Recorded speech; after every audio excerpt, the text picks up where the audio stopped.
Bit of syncing issues, that occasional jump in glitch. We're about to see one of those. So this is a bit of a syncing issue that occurred swapping between the games. It will resolve itself, and when we get into game 2, everything will be nice and evened up. So as you guys can see, the timers are there. There's about a 3 to 4 second difference. It's actually going to jump a bit in a minute, and we'll be able to see, we can actually see both teams' team comps right now. We have LFDH again running that Nissa Fenmore Viana. They've actually swapped in Moya and King of Masks for their team. Yep, and on FDAT's side, it looks like they're going with a different comp, still like the Kogan, but instead they're not going for the full-on tank lineup with 1 damage dealer. They're just going for a little bit more of a standard thing. They have 2 tanks, 1 bruiser, 1 mage, and 1 AD carry, which is really one of the most standard things you could possibly do. So except let's see if they have Gladiator Volok. They do have Gladiator Volok, and the thing about Gladiator Volok is that with the Gladiator changes, and this was way back, so don't try to look up the patch notes really quickly because I'm saying something about Gladiator changes, but way back when, after Gladiator was the stacking thing that it was, and now they changed it to melee shapers get an extra bonus Vim if they missed previous shapers or previous minions. They're going to be able to get a little bit of extra Vim from that as well. So Volok is going to be able to be a little bit better off now than he would have been way back before that change. So we might see him have a little bit better of a time, but if LFDH plays this lane correctly, they're going to want to basically freeze the minion wave against Volok to make sure that he can't step out too far, because he does have to get within melee range to last hit most of the minions. Also guys, again, don't worry about the syncing. It will sync up in a minute. You guys can actually see me having to physically take the time to calculate, pause, and resync the video. So that will sync itself up in a minute. So we can actually spend this time to talk a little bit about the ending of last game and what actually ended it. And part of it was, unfortunately, Sheeves went down to take a Spirit Well, and that being the smite, that being the vanquish for FDAT, LFDH was like, alright, Sheeps is bot, there goes their Vanquish, there goes their Jungler, there goes some of their damage, we're taking this right now, and they were able to rotate straight for Para and burn it down really quickly before Sheeps managed to get up there in order to vanquish it. So it's a little bit of a misposition over there on FDAT's part to be taking the Spirit Well while Parasite was in such a way to be contested. It's sort of like if you've seen League of Legends, sometimes if a team goes for a dragon and it's really late in the game, the other team will just rush Baron, and that's sort of what happened here. Yep, so we see we see again some fairly standard jungle starts. We've got this time LFDH in the bottom and FDAT in the top, so it's a little bit less disorienting. I'm sorry about that, everyone. It was very confusing before. If that was freaking everyone else out, it was giving me a headache too, but we soldiered on. So Kogan's starting off on his resistance, Sheeves is starting off on his power, and they will be making their clears. So we actually get a nice look at this lane Volok. Prime Knight is again on his Fenmore with his Viana. They love that healing lane, and they're going to be up against an Amaranth Volok lane. So a little bit of poke there to help support the fact that Volok is a melee shaper, and then on the other screen we can see up in the top side is just Sheeps looking around at stuff and farming. Alright, so what LFDH wants to do in this lane is they want to keep Volok at as little health as possible, because if Volok is near full health, then any gank from, let's see, FDAT's jungler is Sheeps on Kogan. So if Kogan were to stroll into lane and land a little bit of CC, Volok can easily finish up that kill, and Amaranth is there to do a little bit of extra damage as well, given that Volok has actually quite a bit of damage on his kit as soon as he goes past level 4. So basically what LFDH wants to do in this lane, there's two things. First of all, they want to freeze the lane to make sure that Volok is not going to be able to farm under his tower. So right now, you can see that it's sort of happening right here. Lane is in the middle of the lane, and that allows them to poke him while he's not under tower, which is really good. Second of all, they want to make sure that they keep him at about half health or lower, because that's going to prevent him from being able to just roll their team if Sheeps were to come in to gank. Now, outside of that gank, it's once again going to be mostly a farm lane, because we see again the Fenmore Viana lane, which is very strong lane, a lot of sustain, and again they're just going to be playing towards the mid game. But they're doing a pretty good job so far. They're getting a decent amount of poke down onto Volok, and we're already seeing him at about half health, which is sort of where they want him to be. Yep, they also can poke onto the Amaranth. She's fairly squishy at this stage of the game. And they just have a lot of good pressure. They've got a lot of poke out of this team. They have some guaranteed damage and double shield. So there's a lot of potential for them to bait out fights and bait out unfavorable trades out of the Volok. Volok, on the other hand, has a lot of good potential to just sort of cut through Viana if she steps out of position. So we see Sheebs clearing through his jungle, has gotten full jungle clear, and is going to run right into the enemy jungler, sees that Moya, and they're just sort of posturing around, laying down their wards, and no real fight starting up yet, although Sheebs isn't going to go in for the gank, so we won't see any kills just yet. Alright, let's take a little bit of time to look at this top lane matchup. We have Michaela Desecrator versus Nisa and King of Masks. So, this lane, I really like Michaela's synergy with Desecrator. I like a lot of people's synergy with Desecrator. Let's be honest, he's very good at laning. He's got a lot of guaranteed, or not guaranteed, but he's got a lot of straight up hardcore CC as a snare, a knockup, and a silence, and a slow. And, yep, Kagen in the bot. Kagen coming in from the play onto the back line is going to get off the stun. They don't get the bubble. A drain onto Fenmore. He instantly blinks away. I don't think he went with blink last time in his kit. So they do get a summoner out of him, or summoner. They get a spell out of him, but trade a spell for it. Blink longer cooldown than drain. So I'd say kind of worth it. And they start to get a little bit of pressure, give Volok some room to farm.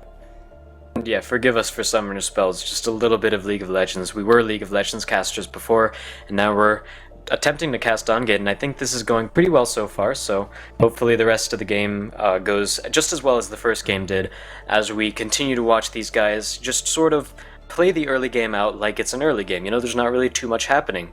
It's not at a stage where you can send all 5 people into a lane and force a tower, but Moya's getting caught out. This Moya, he is going to ult up onto the Volok, probably not the optimal target, and they don't have the Kagen hook yet. Oh, Sheebs isn't level 6. If Sheebs had had one more camp, that might have been a great line to land the Kagen hook. So, failed gank attempt on both sides. Nobody's going to pick that up. There's the hook. Couple seconds too late. Sheebs kind of looking for a play here. I'm not sure what he's going to be able to do. They have a lot of ability to get out of the way, but he's going to go in for it. A nice bubble from Amaranth with the dash forward, but Moya has now shown up. Is Kagen going to get off the hook? He throws out the hook and the stun. They do pull back in the Fenmore. A lot of damage goes down, and he's going to get picked up by the Volok. That's going to be first blood. And like I said before, Volok can do a ton of damage so long as there's just a little bit of extra CC there to help him secure the kill. And since he had enough health, he could just basically run in there.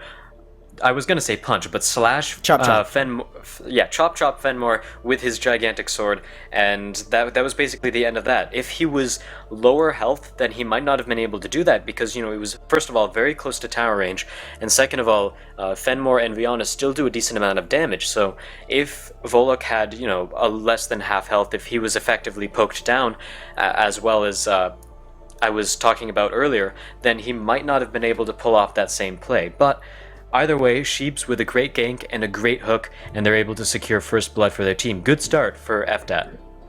Yep, we see Prime Knight coming back into lane again with that same build he went with before. Early might, start stacking things up, and an early discipline coming out of Sheebs. He's gone with discipline double health, so needs some regen, but also wants to start reducing damage. That gank might have been just a little too close for comfort for him, and he wants to start to stop Fenmore from really becoming the monster that he can be. Back in the other lane, this Volok is starting to get a little bit scary. He's scaring away Prime Knight a little bit. Prime Knight can farm at a decent range, so he shouldn't have too much trouble. But it's getting to a point where Volok, doesn't care too much about what you can do to him, and he's going to start to get a lot of free farm going. Yeah, especially after he picked up that kill, it's going to be pretty easy for him to continue to farm up with Gladiator. We see a possibility for a gank as Moya makes his way towards the bot lane. Let's keep an eye on him and see if he decides to do anything. Not quite yet, nothing at the moment. He's just going to go back into his jungle for now. But Sheebs, however, is here, and he looks like he wants to make something happen, going for a very aggressive dive route. Yeah, no, he's in behind the tower. Only one tower shot went off that did hit onto Amaranth, so no play there. Sheebs didn't want to burn out the hook just yet. Didn't think they had the damage, because let's be real, Fenmore is pretty hard to kill. He's got his shield, he's got his heals. Then they also have Viana's heal, shield, and suppression. So, there's a lot of ways to keep this Fenmore alive. It was, pretty good that they were able to pick up the kill when they did.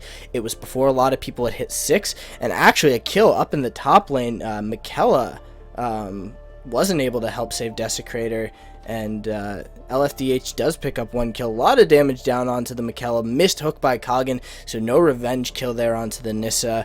And LFDH, that Shivy, is it Shivy or Civi? I'm not I sure. can't tell. I can't read the names. Anyways, LFDH's Nissa player has done a very good job over the last 2 games, and he's off to a good start, starting to pick up some kills. And Moya, that sneaky weasel, was able to pick up Sheebs' power buff and steal away a bunch more jungle. So setting him behind a little bit and slowing down the Kogan farm train. Moya's not really a weasel, is she? Ferret? Yeah, I don't. Ferret? I'm thinking. I can sort of think of it off, but it's not quite there. It's like the tip of the tongue thing where you can't exactly name what it is. Mongoose? But I don't know. I actually don't know. I'm It just doesn't feel like a weasel, Weasel, ferret, mongoose, meerkat. Animals. I don't know. Animals. Doesn't Animals. matter. Moya is an animal. We can leave it at that. Moya and is just a say, non-human shaper. That we have established without a doubt. So back to the game. We've got Kogan on the farm train clearing camps, and we might be about to see a double gank here. Kogan is making his way around, so is the Moya. Moya's going to cut through the back end, and Kogan is staying still. Neither one of them has pushed forward. Now Kogan stepping up into the bush. They do have it warded, so they're gonna know that. I actually think, they are gonna find the Moya. Moya might have gone for the money pigs. I don't know if that's gone. Sheebs is gonna go in and check it. Sheebs, move your screen. I can't see. It doesn't matter because we've got a little bit of a fight going on. Moya and Kogan dueling it out. Moya getting the better of this fight. He does have all 3 buffs to Kogan's 1, doing a lot of damage. Hasn't used his ultimate yet, and there is a bit of follow up. Fenmore is gonna get bubbled. Takes a little bit of damage. Pop it goes. Not too bad. I think a lot of that damage was coming out of Volek, and we will see the disengage, so no kill coming out. Volek does land the slow, but doesn't follow it up, so no kills just yet, and we're back to farming. Yep, and as you said before, there's not really too much that either team wanted to do there, because it was a 1v1, but at the same time, if either ultimate was popped, the other 2 members of either team could have easily rotated up and changed. Ooh, there's the suppression down in the bot lane. Moya coming in from the side. They do lock down Amaranth for a while. Volek is going to get picked up into the air, nullifying his ultimate. A lot of damage coming in. Fenmore going to go in for the follow-up. He does pick up the kill. And actually, no, that was Viana who picked up the kill again. God, this Viana is bloodthirsty. Literally. Sorry about that. And we see that Sheebs is going back into his jungle. Very good gank on that part. And as you said, Moya did a really good job of ulting Volek as his ultimate went off. That basically nullifies, and I think that was the exact word you said. I tried to say inert and nullify at the same time, and I wound up with nullify, but I need a word for nullify and inert. I'll figure it out. We could just stick with nullify for now. Casting but words. Casting words. All right. Fine. They rendered his ultimate useless by taking away anyone who was around him in order for him to get that heal off of. So when he hit the ground, he only had 100 health left or something like that, and he wasn't able to heal back too much of that. So that was a very clean kill. on the side of LFDH off of that gank, and we're reaching the point where people are starting to get to level 8, level 9. We might start seeing a few more jungle ganks as well as a couple of more full team plays if we want to see either team start rotating down towards anything rather. But it looks like Volek is up in the top lane for a moment. He might be going back down to the bottom lane, maybe just up there to hold it for a sec. No, I think they were trying to switch the lanes, and Fenmore said, no, I'm going to hunt you down, Volek. And I think they're trying to keep the double heal lane up against the Volek. They want to keep him as pinned down as humanly possible. Koggin up on the top side, clearing out some buffs. Amaranth doing a little bit of poking. Both teams looking for clear openings to pick up any kills. And just a constant rotation of lanes trying to keep that Volek suppressed, because everybody who's played against the Volek knows that if Volek starts chopping everyone and gets to a point where that chop is a 2-shot kill, you're going to be very scared. And although they have the Moya for the suppression, they don't want to give him any chances. Certainly, and they're doing a really good job of that so far. I think after that initial kill on the Volek, he hasn't really been able to get anything else in the way of kills, so we're just going to see a little bit of action near the top lane tower. FDAT really wants to try to push it down, but LFDH has quite a bit of wave clear between Nisa and King of Masks. Let's just say that is a lot of wave clear right there, but and they're not really going to be able to push down the tower very much. But we do see a 4-man for LFDH up in the top lane, and the only person they're missing right now is Moya, who is currently at the base. So even with that, nothing quite happened. Niori is in the bot lane trying to take that binding as well, and he might be able to take it. Fenmore is on his way. We're going to be able to see... I think she's not going to be able to do it. Fenmore's here. Fenmore's fully here. Yeah, no, a little bit of a late rotation. Good on Niori to get that free damage down that they can. Actually, up suppression onto the Amaranth over on the left side of the screen. They're going to get a lot of damage, but in comes the hook and the Volek. Chop. That's going to be the kill, and I think Volek just picked up his first kill. But Moya coming in from the side is going to pull someone up into the air. Has he come back down? No, he actually did pick up a kill. And now Koggin taking a ton of damage. They get the bubble onto the Moya. He's going to get forced away. The ultimate out of Michaela doesn't do the job. And Moya is going to make it out of there safe-ish. Is going to run to the Koggin, was trying to steal away that buff. The Spirit Well is now unlocked, and Fenmore is going to come in to help zone out Koggin. Sheeps won't be able to get in there, and they are going to get the buff steal away. Actually, a lot of damage down on the Koggin. And Prime Knight might be looking to pick a fight. Nissa is here as well. They're positioning onto the Spirit Well, and I think they'll pick this one up for free. Unless Desi can ult. No, Desi can't ult. And they will get that Spirit Well possibly to position on and try and take out that binding as well. Yeah, Desecrator's ultimate was used in that previous fight, so he wasn't able to use that to contest the Spirit Well. So that is basically a free Spirit Well over there on the side of LFDH after picking up the team fight. And I think the team fight was, what, one for one? But FDAT also had a lot of members of their team that ended up getting a lot lower on health than LFDH. Even though LFDH managed to get that one death, the rest of their team was still pretty high on health, so they were able to go into the enemy jungle, steal the power buff, and make a play on the Spirit Well on top of that. So really good objective control and forcing objectives after a fight on the side of LFDH. Yep, and I think... No, the bottom tower did not go down, so it was a 1-0 in terms of towers. Nissa wasn't able to get there quickly enough to trade that one out.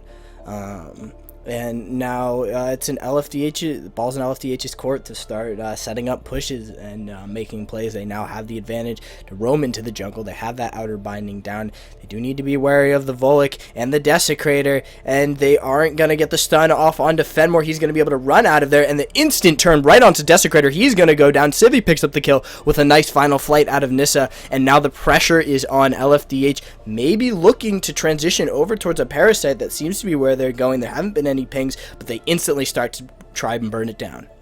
Stage 2 Parasites. So this is going to be in the early Stage 2 as well. 16 minutes into the game, they're going to have to be a little bit careful to watch out for the steal from Sheeves. Sheeves is going around the bot side, trying to see if there's anything he can do. He's going to try to walk in for the Vanquish, so here goes the fight. Volek goes right into the middle. It's still going to go over to the side of LFDH, and they're just burning through this Volek. He's going to get knocked down. The hook is going to miss. Amaranth blinks over the wall to try and get away. Michaela's off to the side, and that is going to be... one kill. It's actually a kill and a Parasite. They brought down the Volek fairly quickly. He did not last long in that fight. Yeah, it's quite an unfortunate misplay on FDAT's part for Desecrator to get a little bit too aggressive right there, and he ended up giving up a kill. Really good turnaround, however, on the side of LFDH to basically say, alright, turn and burn. We can CC him for long enough. Even though he's a tank, we have enough damage, we have enough CC to keep him locked down while we deal that damage. And they were able to pick up a kill off of that, and it gave them the power to take a para. On top of that, Volek made a slight misplay as well, where he used his ultimate to try to get the secure onto para, and what that basically says is Volek was saying, alright, we're going to get this para if you smite early. If you use Vanquish early, this para is mine, because it's a damaging AoE ability that damages over time as well. Oh my god, this Desecrator picking fights for days. He's going to go down. Another final flight out of Civi. This Nissa is just going to start to cut through everyone all over again. They tried to set up a bubble play, but not going to happen, and LFDH, with that Parasite buff, is going to start to pressure on. They have all 4 Spirit Wells, and they may be rotating over for the Volek. There's a little bit of rotation play. They might be rotating in for the dive straight onto Amaranth. Striders have started to show up. They can start hitting that tower, and I think it'll go down pretty quickly. That Nissa hits fairly hard. They have a lot of range shapers, and whoa, a nice hook in by Kogan, pulls everybody into the middle. Volek is in there with his ultimate, doing a lot of damage. People are dying left and right. Volek is stasis, and he's actually going to start to go down. That Parasite buff was too much, and nobody died. Nobody died from the side of LFDH. The Fenmore made it out with maybe about 100 health. And on the side of FDAT, Volek ends up going down, even though he has that big sustainability of his. But LFDH did a really good job of using their mobility to quickly vacate the tower and vacate Volek's ult as soon as that fight started. As soon as the pull wore off, as soon as the CC on that wore off, they were out of there. They were out of the tower. They took the fastest route out of the tower, the fastest route out of Volek ult, and Volek wasn't able to sustain as much as he would have liked, and the drain just barely doesn't kill Fenmore down there as well. So everything that happened right there, LFDH fought a beautiful team fight right there, and it was under FDAT's tower as well. So they're clearly showing how far ahead they are in this game, and it looks like they're going to be able to push whatever lane they want. Looks like they're going to start picking top lane to push. Fenmore and Viana are rotating up there right now. Also, guys, again, I apologize for calling out all of those kills that then didn't happen. There's a lot of particle effects, so I apologize for any mess ups, but instant blink and suppression. They do a lot of damage, cleanse away by Michaela, and she's going to get herself out of trouble. Desecrator was able to take away that Spirit Well, so a returned Spirit Well in the favor of FDAT. Now they have to start to deal with those Striders, so a lot of pushing pressure, and I think, did LFDH get that bottom tower or not? I think they did. Yeah, they did. I see it on the map. It's also gray, so they did manage to take that tower, which is really good pickup on their part, and they're just going to be able to force this top one, and there's not much that FDAT can do. We already saw before, they landed a beautiful hook, or Sheeps landed a beautiful hook, and even off of that, FDAT wasn't really able to contest, so they might actually just have to end up waiting out the Parasite buff, and just trying to force a fight some other way. I think the Parasite buff is actually worn off already. Yes, it has. So they might be able to force something off of this fight right now, but they're really going to have to worry about their positioning. They're going to have to position rather perfectly in order to bring this team fight back. Yep, and all abilities are back up except for Desecrator Ultimate and Viana Ultimate. So the hook is back up for Sheeves if he can find the right play. You know, that was the God Hook. That was the God Hook, and they didn't have the follow-up CC to lock them down. Everyone was able to either blink away or dash away or just, get away from the Volek in some form or another. I think there might have been a route out of King of Mass that kept Volek in place while everyone just sort of backed up. So, if they get off that hook again, they got to instantly get that full team stun, instantly get the knockup from Desecrator and try and make that happen. And a little bit of a stun there onto Fenmore, takes a little bit of damage. Doesn't have to worry too much about it. They don't have as much instant pick potential as I think they would like. I think that FDAT wants a little bit more pick potential. They need a couple they need those bubbles and those waves to hit to really start to crush through. And Parasite is back up, and LFDH is instantly on top of it, trying to burn through it. They have some health percentage damage out of Fenmore. He has that decay, and it is going down fast, and I don't think FDAT is going to be able to make it there to contest. Yeah, there are a few reasons why this para take is better is a better call than the one that FDAT made last game. First of all, it's because it's still stage 2 para. So because it's not stage 3, it doesn't have a massive amount of health that takes, a minute to burn down, or that's over exaggerating obviously, but it doesn't take a long time to burn down. And on top of that, it doesn't really do as much damage. As you can already see, everyone on LFDH are still at full health. And on top of that, they're already pretty far ahead in terms of team fights. They can win whichever team fight they decide to fight. So that para was really a pretty good decision, and it's one of those parasite plays that is not nearly as risky as the normal noob trap parasite, as we like to call it, that you see in solo queue a lot, where it's an even game 5v5 and one team just decides to go for para stage 3 and then they lose it and end up losing the game afterwards. That's not one of those situations. LFDH did a really good job of making that call and knowing that they could burn down the parasite without much repercussion. They also have a lot of shields, heals, and health percentage damage, so there's that too. They were able to burn it faster than your average parasite. Yes, they were, and we're just gonna continue seeing this sort of siege game out of LFDH. They do have 3 ranged shapers, I believe, so they're going to be able to burn down the tower from a distance. A little bit of CC going out, not quite an initiation yet. One of the big initiations is going to once again be Cog and Hook. If he can hook multiple people and Amaranth can land a wave, that could be a really good way to set up a fight and get a lot of initial burst damage down. But again, LFDH have that para buff, so it's still going to be pretty hard to fight them, especially when the tower is this low. If Kogan lands a pull, LFDH might just be able to force the tower down straight then and there. Nisa's doing a ton of damage. And there's the hook back in. They do pull one in. Volek has popped his ultimate. He's been suppressed. Instantly goes in for the stasis in the backside. They have a huge dive coming in from Moya. He's able to pick up one, and he does get off the ultimate onto the Volek. Volek going to get burned down. They have both of their carries still up. Both Fenmore and Nissa have been just cutting through the front lines of FDAT, and they're going to pick up the tower and one kill. One kill, but the rest of FDAT were really low, so they had to back off, and that gives LFDH the control they need to take this Spirit Well as well. They already took the binding before, but either way, they are looking fairly dominant in this game. There's really not too much that FDAT is able to do about this. You even pointed it out during the team fight. Sheebs landed another great hook, but at the same time it just wasn't really enough to make the team fight happen for LFDH, and at this point FDAT really just needs to hope for some sort of catch that they can get on someone from LFDH, because they do have a good amount of burst damage. If Kogan catches someone with a pull, or if Amaranth catches someone with a wave, maybe Desecrator catches someone with his CC. There's a lot of CC and there's a lot of pick potential for FDAT, but they just haven't been finding it because LFDH has been doing a great job of grouping up together and making sure that they get the shields and heals down on whoever gets caught out. Yep, so we see they actually did a really good job there stalling things out until the Striders hit the tower. So I think that bottom base tower took a little bit of damage there, and now we see LFDH pressuring into the enemy jungle, looking to get a free buff steal and pressure as much as they can. I think they know.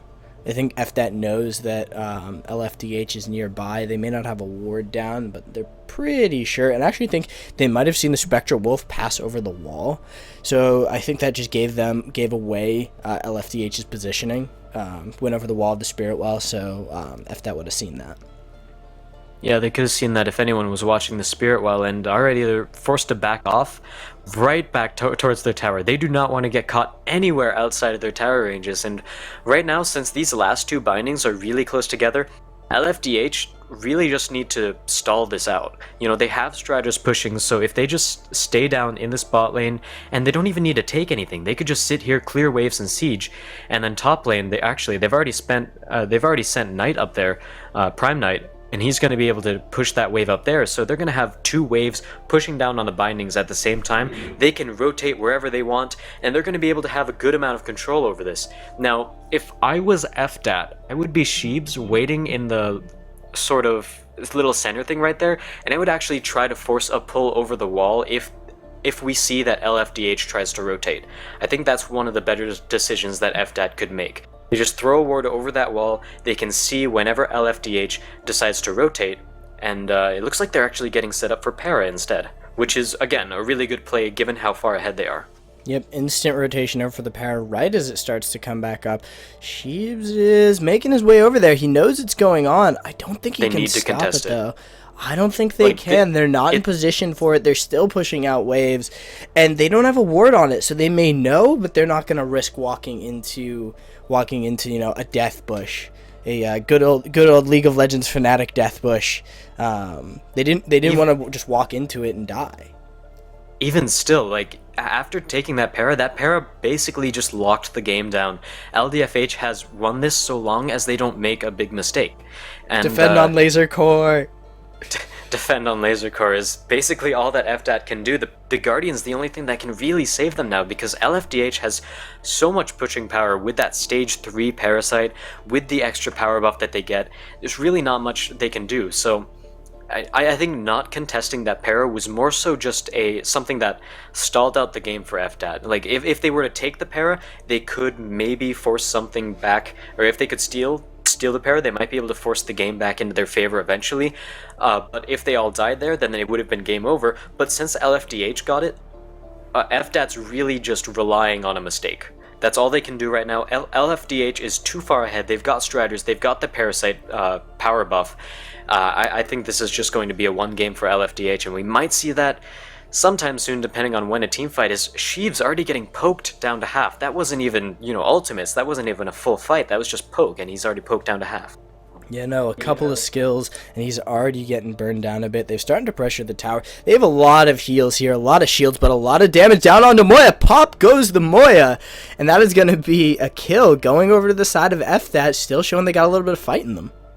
Yeah, LFDH, like I said, FDAT's going to want to rely on errors, and that was actually sort of an error on LFDH's part, just to get caught out by the sheer amount of burst that Amaranth has, even though... Oh wait, that wasn't Moya, that was King of Mask. God damn it, I can't see anything! Well, even though FDAT is pretty far behind, Amaranth can still burst down people really easily, and we saw that right there. Now, even though they got that pick, the unfortunate part is that FDAT's ultimates are down. You can see Amaranth does not have her ultimate. That is a huge AoE ability. Great Moya ultimate into the suppression. Koggin goes down. Switch straight onto the Volek. He's gonna have to instantly back up, and that is gonna be a kill. Possibly the tower. Nissa is there trying to do some damage. Knock up onto Sheebs. Sheebs went down. God, I can't tell what anybody does anymore. Yeah, Sheebs already went down. It looks like. Oh wait, no, Sheebs is Koggin. I thought Sheebs was Moya. This is getting insane. Oh man, these double screens. I apologize to everyone for my constant battiness. Okay, so Sheebs did die. Sheebs was Koggin. They are now tanking the tower, trying to do what damage they can, pop up from the Desecrator. The bottom tower, they're actually leaving sort of to the Striders, and a lot of damage onto that Viana. She isn't going to get locked down. Instant Tailwind away, knock up onto the Fenmore and the Moya, so nothing there. And Nissa was able to stay bot lane, picks up the tower, and is forcing away Volek. No plays out of FDAT to try and pick up the very lone squishy AD carry, and that's going to result in some jungle steal away and more pressure in the favor of LFDH. And LFDH, again, they're just trying to force the slow, choking victory right now. They have all the power they need to. They, like I said before, since they got that Parasite, they can basically snuff out FDAT, and we already see that happening with a lot of the Striders that have been pushing down the waves. They've gotten one tower, they've gotten one base tower, and they might be able to get the second one soon. And on top of that, this next para, that's going to be coming up fairly soon, I believe, just about a minute or so. Again, I should really get better at looking at the timers for that, but either way, the Parasite's going to be up soon, and LFDH is just going to be able to take the para. Again, FDAT has a chance to come back into the game if they contest it. If they don't contest it, then they're once again relying on LFDH to make a mistake, which is not too out of the question considering that they already managed to, that there was one, I think King of Masks ended up getting caught out there at the very tail end of that, or at the very, not tail end, the opposite of that, the beginning end, head end, I don't know. Beginning? The beginning of that extended siege over there. Which ended up resulting in FDAT's kill, and that allowed them to, edge their way back into the game a little bit. So again, they have two choices: contest para. If they lose para, if they contest para and lose the team fight, then they lose. If they contest para and they get it, they might be able to start rubber banding their way back into the game. The Striders are going to help prevent LFDH from accurately pushing down these bindings. Alternatively, they can just let the para go to LFDH, and what that's going to do is basically put the match on a timer. LFDH is going to be able to end it unless they make another mistake. Yep, and LFDH set up around this parasite. They must be off by the timer by a couple of seconds. And actually, Sheebs, what are you doing on the other side of the map, man? He's all the way on the other side of the map, looking to steal away jungle or the spirit well. I'm not sure why Sheebs is all the way over there, but he is, and the team isn't grouped up for the parasite. He's going to start to steal away that spirit well, going to sneak that one away, and I look away for 2 seconds. Parasite is burned down. That took them very, very little time. That's another para in their favor. They'll get a little bit of gold, a little bit of Vim gain off of... LFDH gets a free tower. Like, the fact that Sheebs is at that spirit well, this tower is completely free. Unless Volek can defend the defensive destiny from Volek, it's going to be the dash forward and this instant suppression onto the Volek. They haven't popped the ultimate. There's Volek's ultimate. He's doing what damage he can. They're actually going to get onto the Nissa in the back line. She's taking a lot of damage, throws out her final flight. Is she not going to? No, she won't she won't get away. And that is going to be Michaela picking up the shutdown kill with a nice snipe out from her ultimate. That puts a little bit of life back into FDAT, and they're going to try and get back into the game. Instant team fight. A lot of knockups. No Koggin hook, and the ultimate coming out of Fenmore. Koggin is taking a lot of damage here, and they've turned onto Fenmore, but Fenmore is just sort of body blocking and tanking away. Flash over the wall. Desecrator is going to try and get out of there, gets the knockup. He'll survive for a little bit longer. Michaela lives as well, and it is only 2 members from LFDH going down, Amaranth and the Volek. I think... Did Emma DC? I think Emma might have DC'd for a moment. They do take down the laser core. LFDH trying to keep pressuring. Nice knockup. A little bit of slow onto the Viana. And Michaela's starting to do some good damage, poking out whoever she can get near. But the Striders are starting to move into the base, and they're going to have to clear those out very quickly. LFDH backing off after pretty much breaking the base. And be advised, everyone, this wasn't my fault. LFDH in the streams, as I had to take these off of Twitch, didn't have this bit streamed. It might have been cut off in one of their broadcasts. It might have been hidden or attached to another one. I wasn't able to find it. So we're basically going to be... It's possible that maybe just his streaming software crashed. We don't actually know what happened. But yeah, that stream's going to be out for a while. Yeah, so that one's actually out for the remainder of this match. So we're only going to have Sheebs' vision, but for the most part, we really need to talk about what LFDH has to do here to try and come back. They've lost their laser core. They were able to defend, but laser core is down. I mean FDAT. What FDAT has to do to come back. To defend, like you said, their laser core is down, so relying on the Guardian is going to be super hard to defend, even if they do try that. And honestly, again, they're just waiting on a mistake for LFDH. Like I said before, the fact that LFDH took the para puts the match on a timer. LFDH has an inevitable win unless they throw it, and FDAT is just basically hoping for the throw this point. There's nothing they can do about it.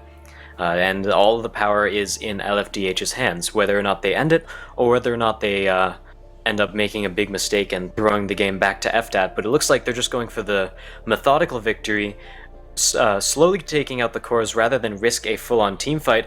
But as I say that, Viana goes for an ultimate. Yeah, Viana gets the suppression down, but it doesn't do all that much.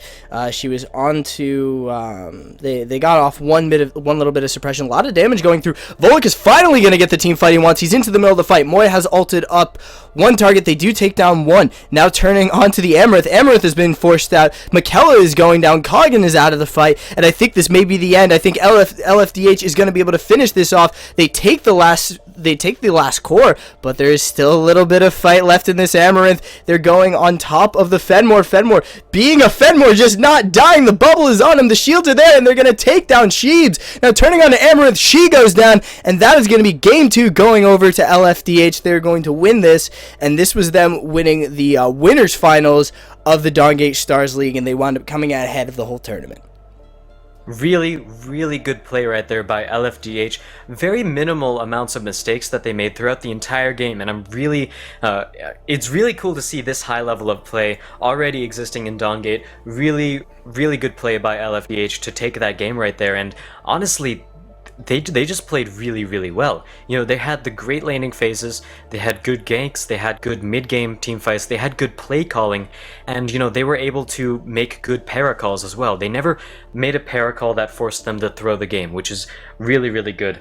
And FDAT, you know, after that lead started slipping from them in the early game, the mid-game snowballed a little bit out of control, and even though if FDAT would have contested that para that I said they should have contested, even if they would have died there, it would have just sped up the inevitable, because I think everyone can sort of agree that LFDH was going to win the game unless they made a major mistake at that point. They were at least, I'm just making a guess here because obviously we can't see the items, but I'm going to guess that they were at least one, maybe 1.5 purple items ahead of FDAT, maybe 2. I don't know. We'll have to check that out. We can't check that out with no spectator mode, but I mean, either way, it's still a very commanding victory by LFDH. Yeah, guys, so thank you for watching. We're going to try, and until we get spectator mode, I'm going to slave away at my computer and keep trying to put these matches together. Hopefully, as time goes by, I will be able to get, you know, slightly better syncing, a little less frame rate glitches, but, you know, some of that comes down to stream, some of that's down to the quality of the video we can get, some of that's the fact that we have to download them off Twitch. But if you guys have any comments about our casting, you know, we believe we think we're not bad at this. We've been casting for a while, but send us, you know, comments, gripes, complaints, anything you guys want to see us do better. You know, we prefer you not to say you guys are trash and leave it at that. If you want to call us trash, tell us how we can get better, and we'll try and provide as many more casts of Dawngate Stars League. You know, if Sicknote does another tournament, we'll try and announce these on our show. Yeah, like, watch At What Cost, and you'll get an announcement as to if there's when there's the next. I don't know. These aren't really episodes. We just call them casts. Special casting events. Yeah. Then we'll be sure to announce those on our show. We'll announce it on Reddit. We'll tweet about it. You know, there's a lot of things that we're going to do to make sure that you guys know when this is going to happen. And again, it's YouTube, so it's going to be a VOD, so you can watch it whenever. Yeah, so thank you guys for watching. I am TheSource. Joining me was Azaraki Dragon, and we'll see you guys next time.